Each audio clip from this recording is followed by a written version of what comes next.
Bonjour à toutes et à tous, Manuel Correa. Dans cette vidéo, je vais continuer de parler d'intelligence artificielle et de logiciels qui génèrent des images à partir de texte. On avait déjà abordé le sujet dans cette vidéo. Aujourd'hui, je vais mettre l'accent sur Stable Diffusion, donc là aussi j'en avais parlé dans la vidéo précédente. Pourquoi je vais vous montrer ça? Parce que Stable Diffusion est un logiciel qui est open source, c'est-à-dire que normalement on peut l'utiliser gratuitement, mais le fonctionnement de ce logiciel que je vais vous montrer aujourd'hui passe par un site internet et une console qui a été développée par l'équipe des programmeurs donc, de Stable Diffusion, qui s'appelle Dream Studio Lite.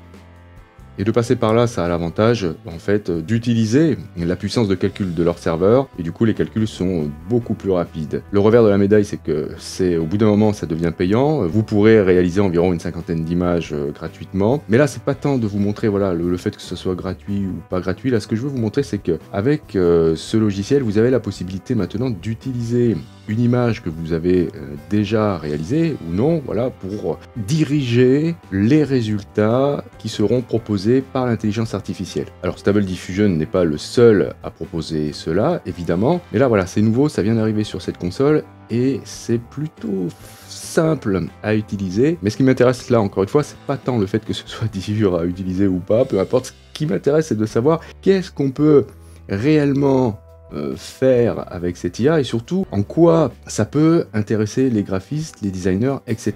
Quand j'ai vu qu'on pouvait utiliser une image comme référence, là je me suis dit ça peut être hyper intéressant de voir si l'IA ne peut pas nous proposer des directions différentes ou d'autres solutions, des choses auxquelles on n'avait pas pensé, mais surtout en partant de quelque chose qu'on aurait pu déjà réaliser au préalable. Et ça, je trouve que c'est hyper intéressant. Donc on va partir avec cette image là. Vous vous rappelez, on avait fait un tuto Photoshop là-dessus qui était assez long d'ailleurs, et j'aimerais voir si avec Stable Diffusion on peut obtenir quelque chose de nouveau, d'autres directions, enfin peu importe. On va essayer de partir d'une image que l'on a vraiment faite, qui nous a donné beaucoup de satisfaction, pour voir si on ne peut pas trouver d'autres idées et peut-être pourquoi pas ensuite les réaliser ou en tout cas faire quelque chose qui pourrait s'en approcher. Voilà, donc c'est le but de cette vidéo. L'introduction était un petit peu longue, mais voilà, vous allez voir que on obtient des résultats hyper intéressants quand même.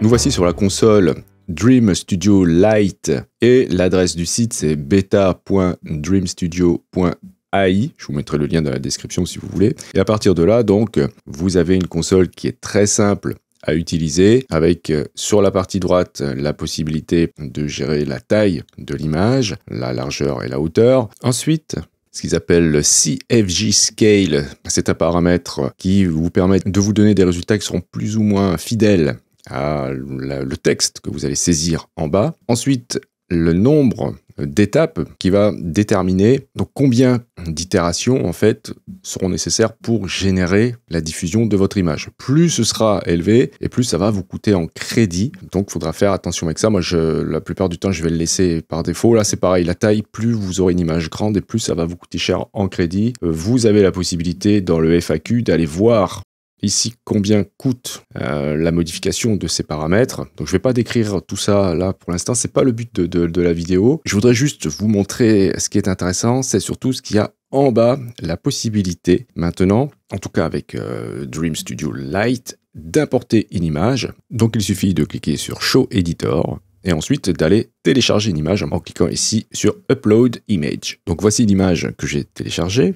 Et ce qui va être intéressant maintenant de voir, c'est que en fonction des paramètres que vous avez sur la droite, et surtout en fonction de ça, là, de ce petit curseur, vous allez pouvoir obtenir des résultats complètement différents. Et surtout, bien sûr, ne pas oublier en fonction du texte que vous allez saisir en bas. En fait, ce qui va se passer ici, c'est que plus vous irez loin, ça va de 100% à 1% pour le minimum, eh bien, plus vous irez loin et plus le résultat final sera fidèle à votre image ici présente dans l'éditeur. Plus vous allez réduire la force en fait de votre image, eh bien moins elle sera prise en compte. Ok, plus ce sera en fait le texte qui sera en dessous. Donc on va voir comment tout ça fonctionne et je vais vous montrer aussi une chose hyper intéressante. C'est ce site lexica.art qui regroupe plein d'images qui ont été réalisées avec Stable Diffusion et surtout vous avez les prompts. C'est-à-dire que lorsque vous aurez trouvé une image qui vous intéresse, vous allez pouvoir récupérer le texte qui a servi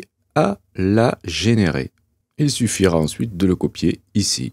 Alors pas dans son intégralité parce qu'il faudra aussi inclure peut-être la description de votre propre image. Et c'est ce qu'on va faire maintenant. Alors voici le texte que j'ai utilisé. J'ai commencé par la description de l'image en elle-même et j'ai rajouté ensuite une partie du prompt de cette image que je suis allé récupérer sur Lexica. Il me reste maintenant à définir le paramètre d'influence de mon image. Donc je vais mettre aux alentours de 15%. J'aime bien qu'on me propose des choses inédites ou en tout cas des choses que je n'ai pas prévues. Et je vais cliquer sur Dream. Donc voilà, le résultat, c'est vraiment hyper sympa. Celle-ci, je l'aime beaucoup. Je peux chercher d'autres inspirations. Alors, je peux peut-être faire des recherches ici. Donc, toujours dans Lexica, je vais taper par exemple Cyborg. Et là, on a des choses très intéressantes. Je crois qu'on va pouvoir faire des trucs très très cool. Ah, ça me plaît bien, ça. Ah, il y a des trucs sympas. Punaise, ça, c'est chouette. Oh là là là là. Alors, je vais récupérer tout ça. Je vais le copier. Et je vais le mettre là, juste après la description de mon image. Et je vais recalculer. Et j'obtiens ça. Celui-là, il est vraiment superbe. Voilà, là, j'ai modifié le ratio de l'image pour ne pas avoir un format carré. Je vais augmenter un petit peu l'influence de mon image. Je vais mettre jusqu'à 30% et je reclique sur Dream. Voici ce que ça a donné. Mais je vais aller faire d'autres recherches. Ah, ça peut être sympa. En fait, tout est là. Tout est dans le prompt. Et là, ce qui est intéressant, c'est qu'on peut en plus travailler à partir d'une image que vous avez déjà faite. Et du coup, eh bien, c'est pas comme si on laissait totalement l'IA faire. Je trouve que ça donne une dimension supplémentaire à la recherche. Alors, je trouve pas ça génial, là, en tout cas. Donc, je vais demander à être un petit peu moins précis dans mon image. Et voilà, là, ça commence à être sympa. Je vais tenter avec plus d'étapes. Alors évidemment, plus il y a d'étapes et plus ça coûte en crédit. Et là, c'est très intéressant ça. Regardez celle-ci, comment elle est sympa. Et ce que je vais faire pour vous montrer voilà, un dernier test, je vais augmenter vraiment l'influence de mon image. Je vais aller jusqu'à 60% pour voir si on retrouve quand même la base de mon travail.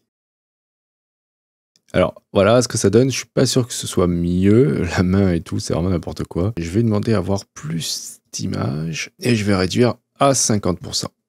Et bon, là, c'est pas du tout intéressant. Donc au final, je sais pas si c'est bien de laisser l'IA travailler à partir de vos images. En tout cas, pour l'instant, je trouve pas ça super. Mais ça peut donner des idées en plus. C'est-à-dire que là, voilà, cette espèce de truc lumineux là, donc c'est Iridescent Accent qui était spécifié ici. Et ça peut donner des idées ensuite pour améliorer l'image. Et je vais vraiment faire d'autres tests. Alors vraiment, ça devient... C'est presque une drogue après, hein, ce genre de procédé, parce qu'on ne s'arrête pas en fait. On est complètement hypnotisé par ce qu'on obtient. Et je ne sais plus qui me disait dans les commentaires qu'au final, on n'avait pas du tout le même sentiment d'achèvement, en tout cas la même satisfaction. Et c'est vrai, hein, puisque du coup, il suffit de cliquer sur le bouton, tac, pour avoir des images qui vont apparaître presque sans effort. Hein. Il suffit de changer un mot, de changer un détail voilà, dans la description pour obtenir d'autres résultats. Voilà, par exemple ça. Bon, ça n'a pas vraiment changé. Parce que là, je suis parti toujours avec la même image. Donc, en fait, il faudrait que je fasse plein d'essais. Et voilà, est-ce que ça serait pas plus facile de dessiner directement ce que je veux faire en m'inspirant des images sur Internet, enfin, comme on faisait avant, hein, plutôt que de laisser la machine décider à votre place? Je sais pas. Donc, en tout cas, voilà cette nouvelle possibilité. Et voilà, je voulais vous le montrer avec une image qui est donc celle-ci, qu'on avait fait dans un tuto. Et voilà, à vous de me dire dans les commentaires ce que vous en pensez, si vous pensez tester ce genre de processus. Et voilà, en tout cas, encore une fois, c'est intéressant de jeter un œil, d'essayer de comprendre comment ça marche et de voir si on peut s'en servir dans notre processus de création. Voici les images que j'ai retenues, que je trouve assez réussies suite voilà, à la manipulation de Stable Diffusion en utilisant une image de référence.